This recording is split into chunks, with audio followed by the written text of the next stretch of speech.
How's everybody doing? This is the Radical Rant podcast for June the 26th of 2019. Adam, aka CSRadical, here with you as always. And this week has been what I thought was going to be quiet and turned into quite the talkative week that we were going to have to go through. Obviously, this isn't a podcast. This is a surprise internet radio show. And you know what? Let's just jump right into that shit, shall we? So it's made the rounds. I mean, let's be honest. This thing has gone viral. Both representatives from EA and Epic were at this. I'm trying to understand what it was because I haven't looked too deep into it. It's more the quotes that have been interesting. I guess it was some sort of court hearing with the EU, just trying to put a bit of an investigation on what's going on with, say, loot boxes and microtransactions. Obviously, as a lot of you may already know, Belgium's been very gung-ho about banning loot boxes to the point that Nintendo, for example, has pulled out all their mobile games that use them. So, it is exactly what you'd expect. I can't watch the whole thing. I've tried. I basically just have to look at clips of it because it is just infuriating to listen to the backpedaling and the chicanery and the downright just lying that these representatives are saying in this proceeding. And the one that kind of caught everybody is that there was an EA representative who was being asked about loot boxes, and she straight up says, "We don't think of them as loot boxes. In fact, we call them surprise mechanics." And yeah, it's exactly what it sounds like. It's a clear twisting of words to try and get out of the fact that you are selling gambling to,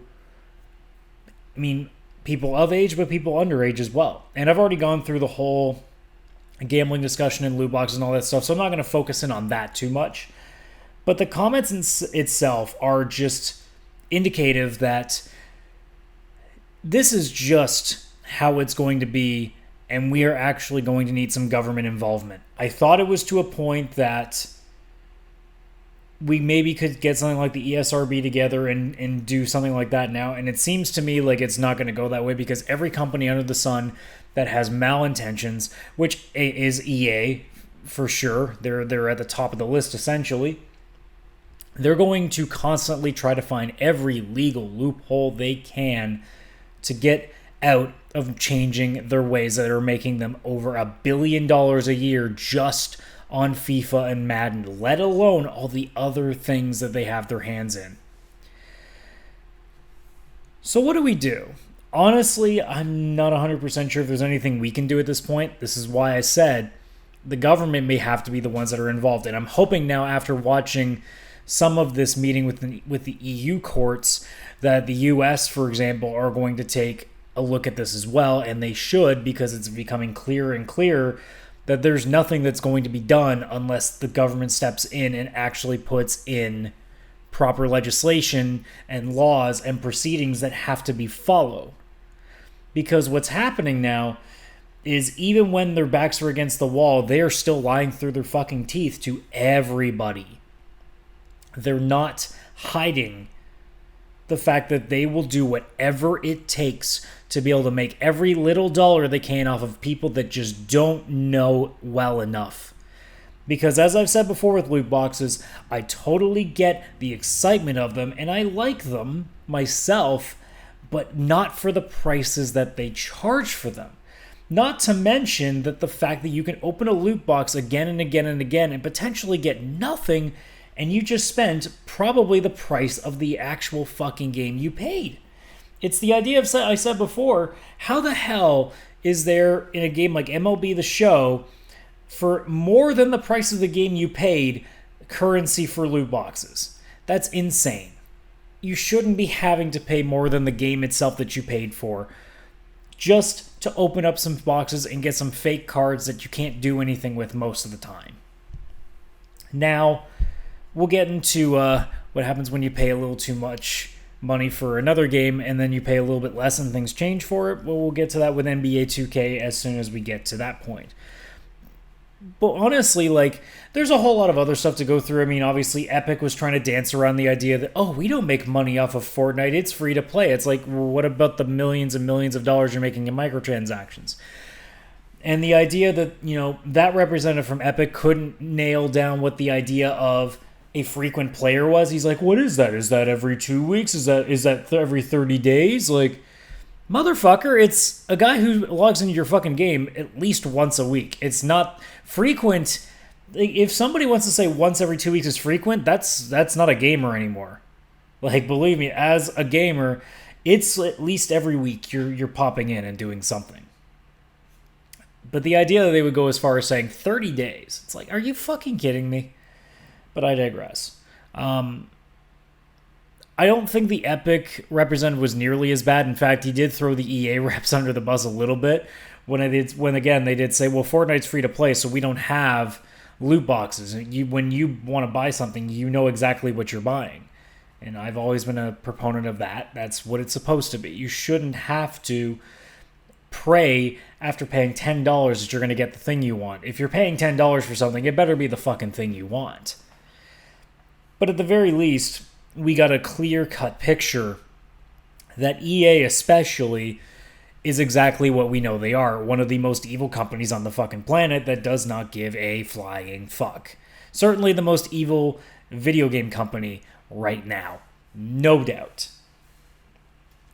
In terms of anything else beyond it, I don't know. Is there really much else I can say about it? I mean, I could spend all this extra time talking about loot boxes again and going through just the stupidity of just all the dancing and the bullshit that they pulled. But I mean, what do I need to tell you that you don't already know at this point? Like, if all this video really was, all this court proceeding has just been a confirmation of what we already know, and the only people that don't know are the ones that literally don't pay any attention to video gaming to begin with. So if you are a gamer of any amount of time put into it, you know that EA is just the most scummy organization out there when it comes to video game developers.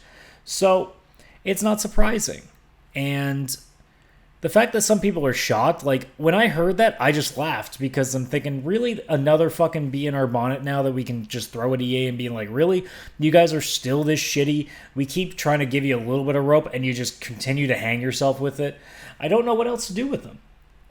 I can't... I don't know if there's rope I have left to give. I think they need to start giving me back some rope so I can toss it back at them. Because at this point, it's just getting stupid. They can't...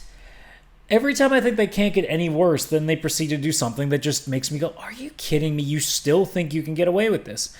And they are still, but it's not going to last much longer the way that this is going. It's very clear that governments are starting to get a little bit pissed off with this and are starting to take a look at it. And now that the EU's taking a real swing at it, and especially if they do something, you know the US is going to start coming eventually. Now they got other stuff to worry about, but that's a whole nother thing. So, let's see. What's next on our docket here? Yeah, like I said, let's talk about NBA 2K19. So, for a lot of people, I don't know if this applied on Xbox. I know on PlayStation it did. Out of nowhere, there was the days of Play Stale. And they had NBA 2K19 for $3.99. I think it might have been $3 US. I know here it was $3.99 Canadian. Excuse me. And that's a huge price drop. That's like 95%. That's insane. And I almost picked it up. But I had to remind myself that I'm not the biggest basketball fan. And even for that kind of money, am I really going to play it? So it's $4 just down the drain at that point. So I opted not to. And it turns out that was probably a better decision because there were some things going on in that game now that would have driven me crazy. So I'm getting conflicting information here when I read articles about it, but it sounds to me like, especially since they dropped the price to $3 for this game, there are all of a sudden a lot more unskippable ads before you start games. As in, you select, I want the Golden State Warriors to play the Toronto Raptors so I can relive that NBA final, and as soon as you click play, when you've confirmed the rosters, it pops up this screen. And right now it's showing, I think it's a trailer for, is it called Snowfall? Or Snowfall? Something like that. Just some random TV show. And it's unskippable. You can't... And it's not even like it's a loading screen. It's literally just an ad that kind of pops in there. Because from what I understand, the loads aren't usually that long. So essentially, 2K has decided that they want to put in unskippable ads into their game. And I imagine the reasoning for this is their justification is, well, we offer this game at such a low price that we need to make our money back from it. I hate to, be the bearer of bad news, 2K, though, but you do realize that at one point you had people paying full price for your game and are probably still playing that very same game that you just edited out to have unskippable ads in. So if you're somebody that just paid $80 or $60 or $70 or whatever you may have paid for it, now you're asking the question, what the fuck am I playing this for? What did I pay you full price for now if you're just going to suddenly throw all these ads in to make my gaming experience that much worse? And again, it shows the ways that companies are continuing to find alternative routes to make money and to just screw over their customer base, which I don't understand why they do this stuff. I mean, look at the success that CD Projekt Red is having, and they're still continuing this goodwill with Cyberpunk, as in offering more stuff out of the box and whatever else. Like they're not going to suddenly turn around and be like, oh, 2 weeks later we have this new DLC, pay us $20 for it. No, they're giving us stuff right away. They're not bullshitting us for the price that we're already paying. When we're paying full price, we're getting a full price game. I don't understand why this is such a complicated thing now and why so many companies are doing it, especially when the blowback keeps happening. Now, I'm sure it's especially because this is a sports game, by the way. I don't want to say it bluntly, but I think I have to. There is no dumber community when it comes to consumers than in the sports gaming community. And I know this because I know people who spend way too much money on these fucking games. And especially now that NBA 2K, that series has been getting some real traction in the news media for some of the really shady shit they've been doing. They used to be the good one. They used to be the game that everybody trusts. Now it's kind of fallen to MLB The Show, but they still do the same things, but just MLB seems to actually put real effort into every edition they make. Whereas EA puts zero effort into it and claims to. And then now 2K is apparently the games are still good, but what's happening now is they're nickel and diming you every way they possibly can, so that even if you are enjoying the game, you're going to find ways to suddenly not. And in this case, it's like, man, you had such a good thing going and you had to fuck it up. It's that just pure greed that they can't help themselves. They're doing too well for too long. Also, the fact that EA fucked up NBA Live so badly really gave 2K the idea that, well, there's no competition now, so what's stopping us from doing basically whatever we want? And that's exactly what's happening. They suddenly made microtransactions in that game really difficult for people to get through. There's a lot of paywalling. Not to mention that now that they dropped the price, they're quote-unquote justifying putting unskippable ads in the game, which is insane. It makes no sense. Like, that stuff doesn't belong. The only way that this would belong is if they make these games free to play from the very start. That's the only way that unskippable ads and all these microtransactions and all this other crap will make sense in a sports game. Because let's be honest, most of these games are just copy and paste of the last game, and they maybe put one new thing in it, and then they update the rosters. The games in themselves, when you really think about it, from all the code they're copying and pasting, is likely about $20 worth of game at that point, at best. And I think I might even be overshooting that. So 2K all of a sudden has really pissed away any goodwill they've been having, and I think now NBA 2K20 is going to have a lot to fucking answer for, because people for the last two games now are not impressed. And it's only going to get worse if they keep on this path that they're on. We'll only see what happens from there. But as far as I'm concerned, this is not going to get any better. I really don't think it's going to get any better. I think it's going to get worse before it gets better first. The last two things, this is going to be probably a really short podcast because it is post E3, so news is at a bit of a short supply. And I'll probably finish talking about how I pick these things because I think a day like this is a good time to do it. There's a cool thing I saw on N4G when I was browsing it, and I will put a link to this article in the description so you guys can see it. There is a really interesting mod that somebody made for Mass Effect 2 on PC, and what it is a first-person mod. So you can play the entire game in first person, which is, I mean, there's a video for it. It looks pretty rough, but what it does is show what the game potentially could have been as a first person game. Because even when I first played the series, I remember looking at it being like, this is kind of weird for third person. I feel like this would have been better off as like a first person shooter, because when you have all this amazing scenery and the intense action that you can have, I think first person is suited better for it. And from watching this mod, I actually think that, man, this could have looked so good. In fact, all it does is it really makes me even more hyped up for Cyberpunk, because it's kind of giving me that same feel where I'm just like, man, like, that's what I want to see. I want to be able to play these crazy space, like, Odyssey adventure RPGs in first person, because it allows me to be able to see everything around me, and then at the same time, I get to go around and have this really intense first-person shooter action thing. The powers, I don't think, would be affected all that much without it. So the only time I guess like you can kind of understand is because of the strategy part of the game. But even then, as I think about it, I don't know. I don't feel like it would affect it too much. Especially, well, I mean, at least in the way that I played it. Because honestly, all I was really doing was saying, hey, Liara, just go... Or I guess Liara wasn't in that one. Tally, just go overload that character. Or who would have been my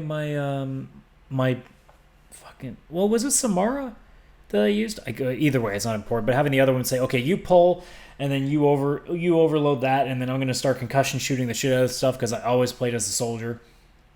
Because I just like the gunplay of it better.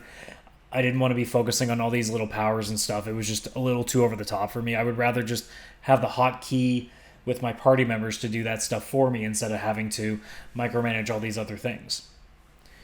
But in looking at it at first person, like, I'm curious to see what that game would have been like if it had been completely first person, kind of like how Cyberpunk has been sort of looking.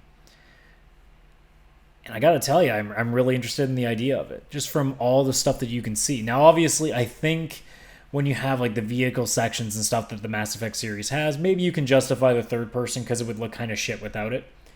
But for any of the gunplay stuff and the traversing and things, I would love to see that in first person, because it's kind of neat that way. And I think you'd also have the option of it being a little bit better for any conversations with NPCs that don't result in cutscenes, because it would look a lot better with them right in your face. Whereas in the third person view, it just looks a little odd. I always thought that it did look a little weird that way. So it would be kind of nice to have that first person alternative. So I mean, that's just food for thought. And I got to tell you, like I said, watching that video, as rough as it looks, just makes me more psyched for a game like Cyberpunk now, that's going to be kind of the same way of what Mass Effect is, but in first person. And I just can't talk enough about how excited I am for it. However, the last thing that I want to talk about is also to do with Cyberpunk, and ironically enough, it has to do with the crap that I said the other week, where I was talking about the hatred people were having on it because of the inclusion of trans and non-binary characters to the character creator. So I should have known the dial was going to go the other way pretty quickly when something like this happens. So there apparently is an advertisement that showcases a trans I don't want to fuck up the words and stuff, so it's just a transgender person. I don't know if it's a trans woman, trans male, or whatever it may be. I'm not gonna sit here and claim like I'm an expert in it. So either way, there is an advertisement that got a few people a little pissed off, because naturally something always ticks it off. So there is an ad that shows a transgender person that looks like a woman, except if you look further down, it's pretty clear that there's a nice big bulge underneath the lower half of that outfit. And naturally, somebody had to be like, that's offensive. And I don't know what I'm supposed to say to that, alongside of just another stupid thing. Naturally, people thought it was like CD Projekt Red taking a shot at things, and I don't know. Excuse me, I'm a little coffee today. I don't know why.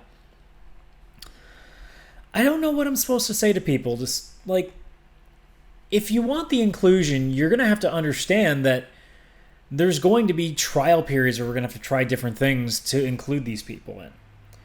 And the idea that because there's a little bit of a sexualization of it, it goes right down to that same thing with like, oh, he can't sexualize women.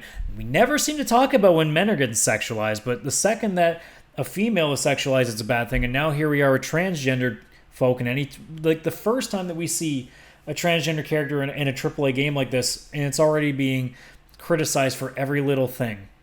And it's so frustrating. Because what do you want? Seriously, like, what do you want? Because this tells me exactly why the representation that you don't believe, and I'm not talking to you guys specifically, I'm talking to the people that are offended by this kind of stuff.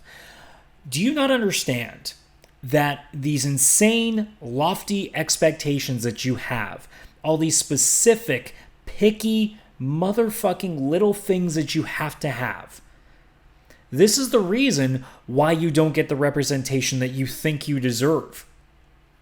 Because the second that somebody does anything to start the conversation of all this inclusion, you turn around and say, well, they're doing this and I don't like that. This is exactly why it happens. This is why this shit happens.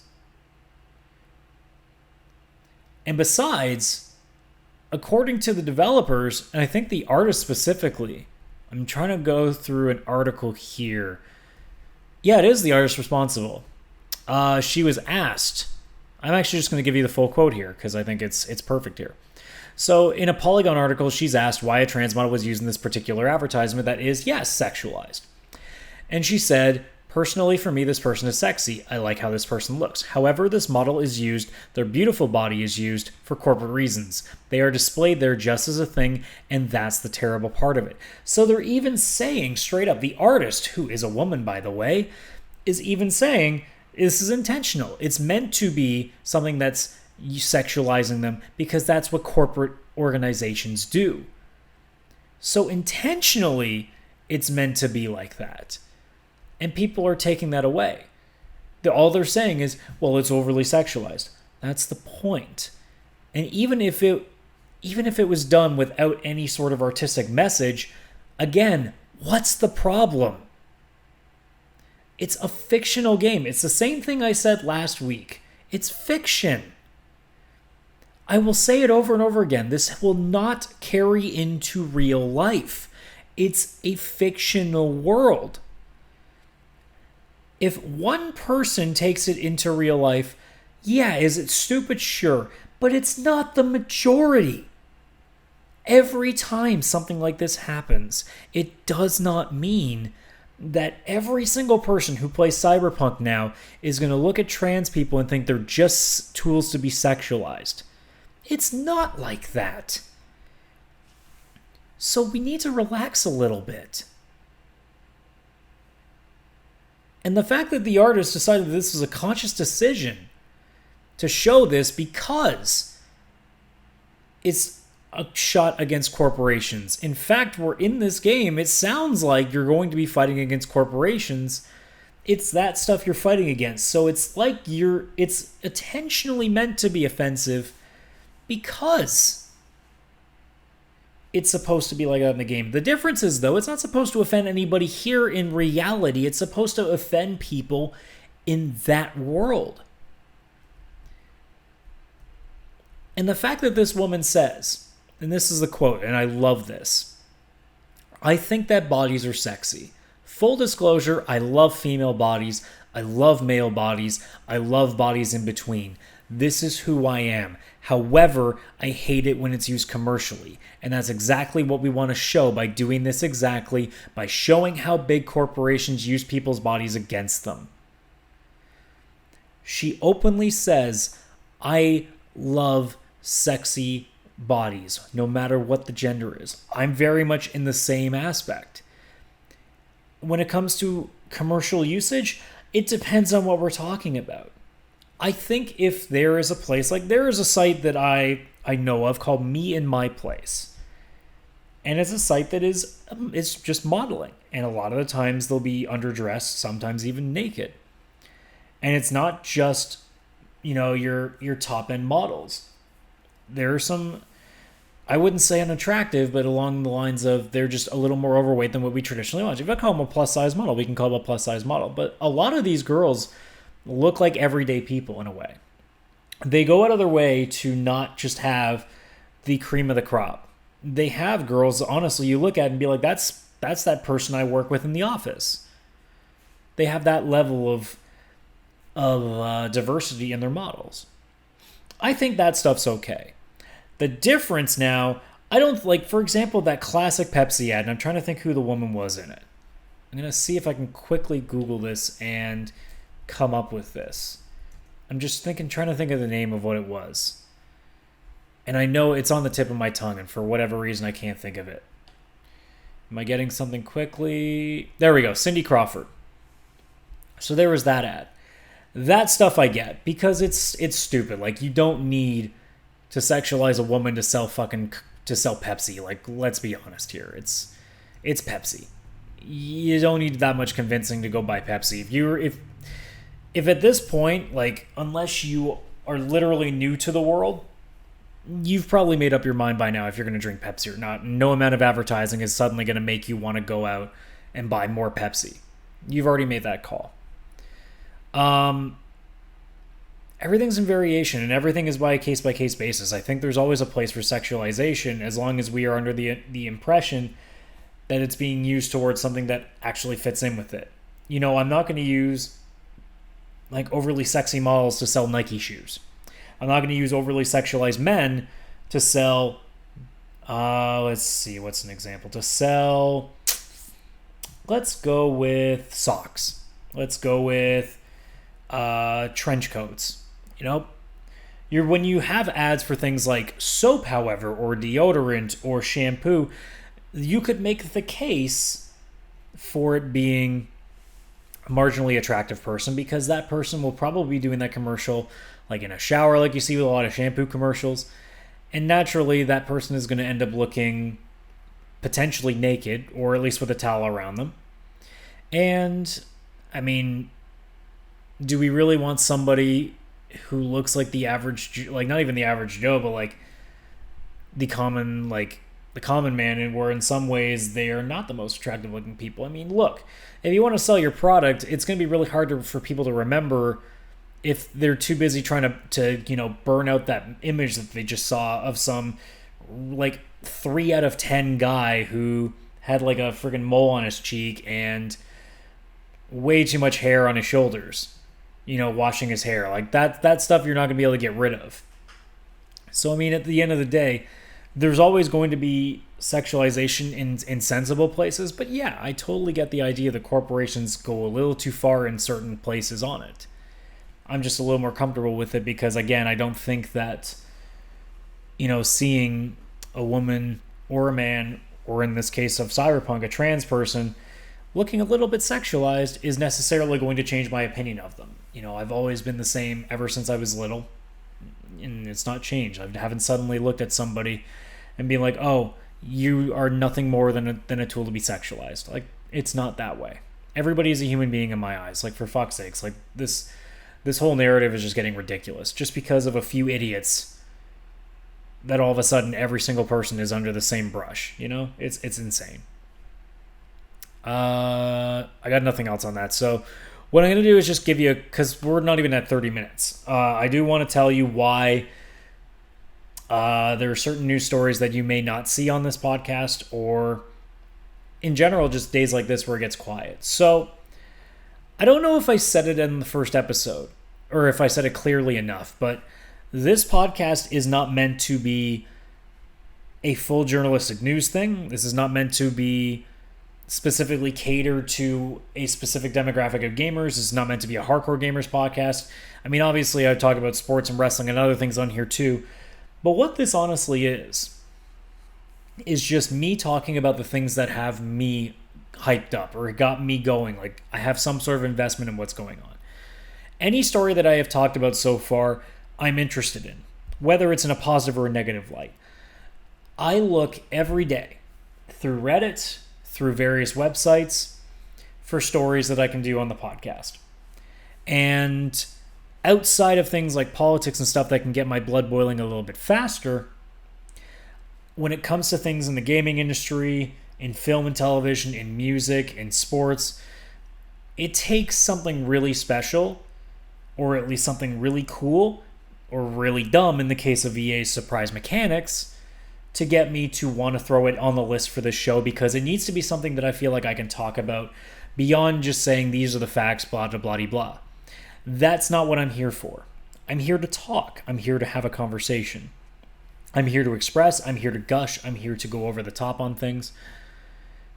So, just for example, I'm going to go through stories on n4g.com and just give you examples of why I won't go too crazy. And right now it's 10 o'clock at night here on the Tuesday night before this thing is being released on the Wednesday. These are the hottest stories I'm clicking right now. There's an article that just says PlayStation 5 and beyond will push PlayStation Now hard, says Sony. Don't care about PlayStation Now game streaming, quite frankly, because streaming, along with things like VR and motion controls, for me are the kind of things that I'm like, dude, call me when it's 10 years later and you figured this shit out and we've perfected it and it's not full of bugs and problems, because I don't care. Also, it's kind of just like more of an opinion article. It doesn't really do anything. And I'm just giving you examples, by the way.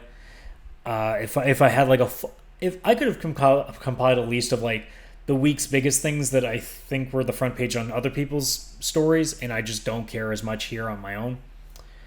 Let's see. I mean, I can already tell just why it's like this, because most of the things that are on here are not even that interesting. A lot of them are opinion pieces.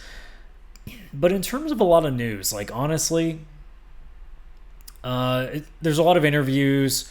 There's updates of certain games. There's news about, like, Square's talking about how, the game's going to be more challenging than you think. Like, all the stuff like that I think for a lot of people, if you're specifically into the games that they're talking about or the systems they're talking about, you might have interests in what's going on. But for me personally, if it doesn't get me going and it doesn't make me think, if I don't immediately want to put it on this list, then there's a very good chance I'm not going to want to talk about it.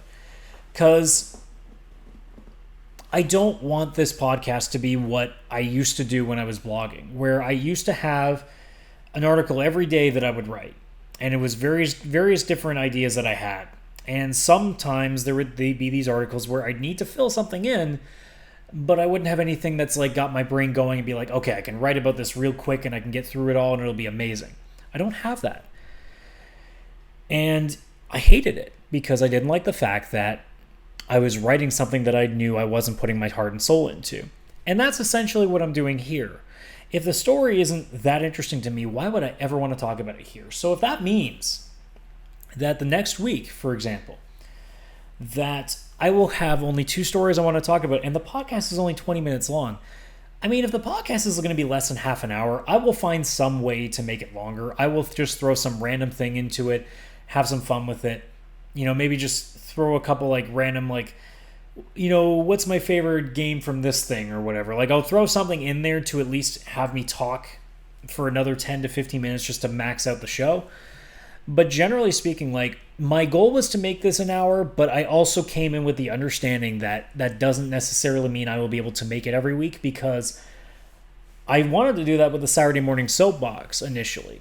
And despite the fact that it was just really hard to find time to record, there were also weeks where I just had nothing to talk about. And here is going to be a very similar thing. If there happens to be a dead week, that doesn't mean I won't have a podcast, but it means that it won't be an hour and change.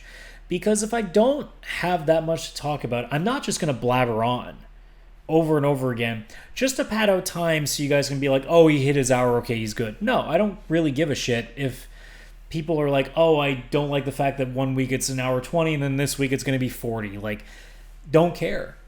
This is not meant to be, at least not right now, it's not meant to be a professional podcast. This is just me having fun. Like, this is a hobby to me. Like I've said so many times before, this is for fun. And as soon as it stops being fun, I might stop doing it. Right now, it's in a great place. I think I finally etched out a good spot where I can happily do this. And I even have plans to do another podcast with a group of friends, and we're going to talk about similar subjects, not to mention going crazy rants about other things that are going on. But in this specific case, like, there's going to be weeks like this week where there just isn't enough stuff to make an hour. And that's how it's going to be. I don't like the fact that I'm not hitting an hour, but if that's what it's going to be, that's what it's going to be. And I'm not going to go out of my way to fake it. So, you know what? That's all I'm going to say. So, one bit of an announcement before I go. Monday, which is July the 1st, there will be a bonus episode. It's not going to be the Wednesday podcast. There's going to be no news on that show. What that show is going to be a Canada Day special, because that's going to be my day off, and I'm going to have a lot of extra time to fill. And what I plan on doing is just doing, I don't know how long it'll take me. It could be 30 minutes, it could be an hour, it could be 2 hours. I have no idea. I'm going to try and either find somewhere online that has like a big questionnaire for gamers, or I'm just going to throw a bunch of questions in there that I can ask myself. Like, I know, for example, like, what's the first game I remember playing? What got me into when did I know that I was definitely going to be into gaming for a while? Various things like that.